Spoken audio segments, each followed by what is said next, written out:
Foreign Minister Wallström, welcome to the program. Thank you very much. So you're in mid-meetings about all sorts of world affairs. The flags are blowing in the wind behind you. So let me use that metaphor. Where do you think the wind is blowing regarding the North Koreans with the South Koreans and eventually with President Trump? Where is that going to lead to? Well, I consider this a risky opportunity.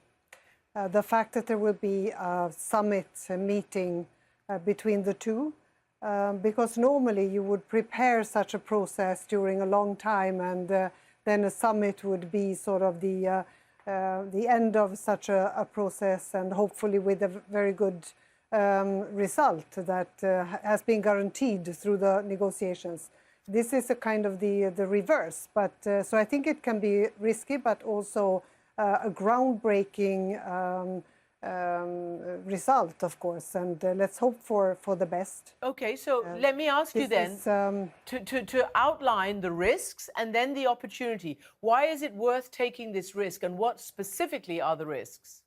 Because remember, North Korea right now is sort of the symbol of a number of things, the geopolitical tensions and everything difficult in this part of the world, but also the threats that come from testing bombs and missiles and using nuclear weapons, and then also historical grievances as well. And all of that into a mixture that makes up a very, very dangerous situation for not only that part of the world, but for the rest of the world as well. What is the best one can hope for? Well, I think that nice words that we've heard until now must be turned into deeds. So we must see a proper plan for denuclearization, and we must see that there is hopefully also some kind of bigger plan, I would say, on security arrangements for this part of the world. It will be well prepared, of course, with the talks that will take place this Friday between North and South Korea. So I think that's a good preparation. Mm-hmm. So let me ask you, you said denuclearization. Others have used the word disarmament, and there is a very big discussion as to whether the West and the North Koreans are on the same page when it comes to the objectives. So since you have been the conduit between North Korea and the United States for years now, what have they told you? You recently met with the North Korean foreign minister. I think that the situation is like this. To the North Koreans, this is an ideal situation to open up for talks, because they consider themselves a fully equipped sort of nuclear state. And then they also, of course, feel the pressure from the rest of the world, including the sanctions regime. And that's why they feel that now is the time to enter into discussions with both the South, but also with the US and the rest of the world.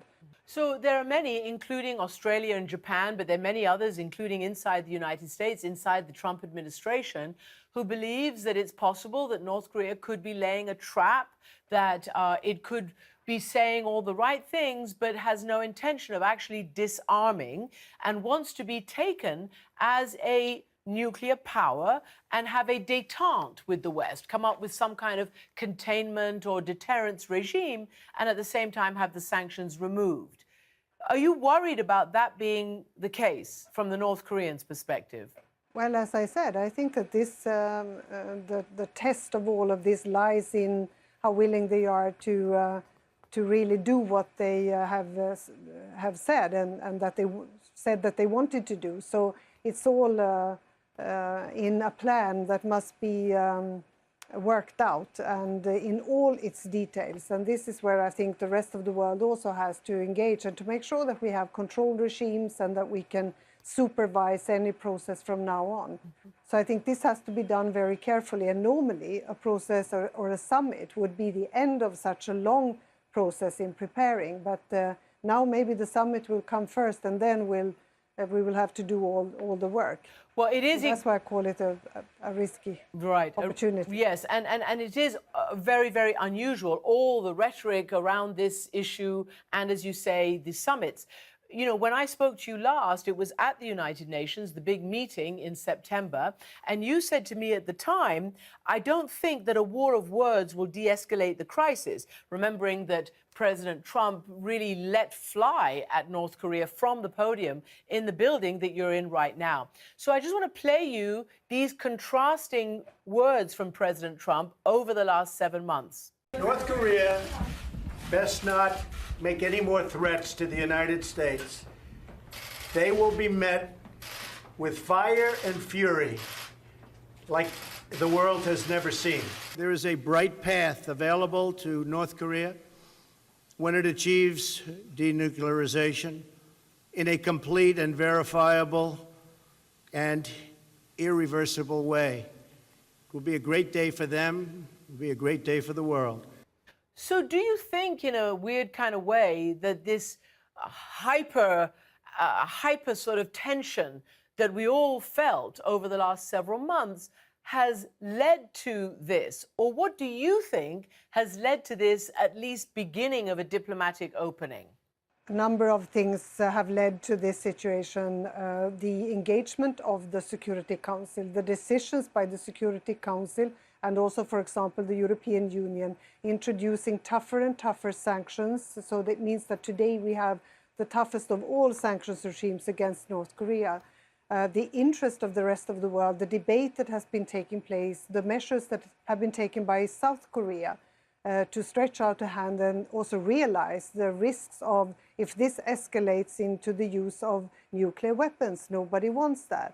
So we have all come to realize that there is no such solution to this problem. So I think, of course, the North Koreans consider themselves in the best of situations where they feel militarily strong, but at the same time they know that they're economically weak and that this cannot last.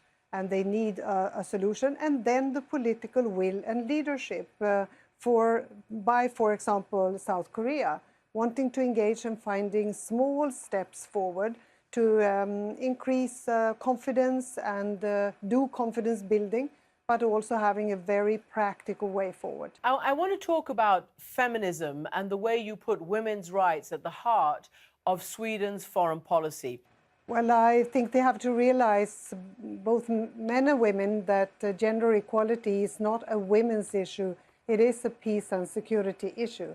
If you want a long-lasting peace, then you have to involve half of the population.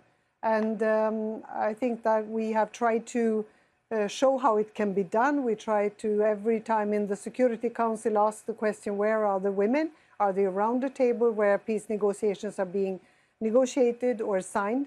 Are they there as peacekeepers? Are they there as decision makers? You have been somewhat criticized by some people in the past by putting these moral objections to gender inequality at the forefront of your foreign policy. Some have said you jeopardized Sweden's trade or other, bilateral issues. And particularly in 2015, when you criticized Saudi Arabia's gender policy, Riyadh recalled its ambassador. So I wonder whether you think they are on the road to correcting, to self-correction, with the new Crown Prince and his, for instance, lifting the ban on women driving and implementing or about to implement some more female-friendly policies.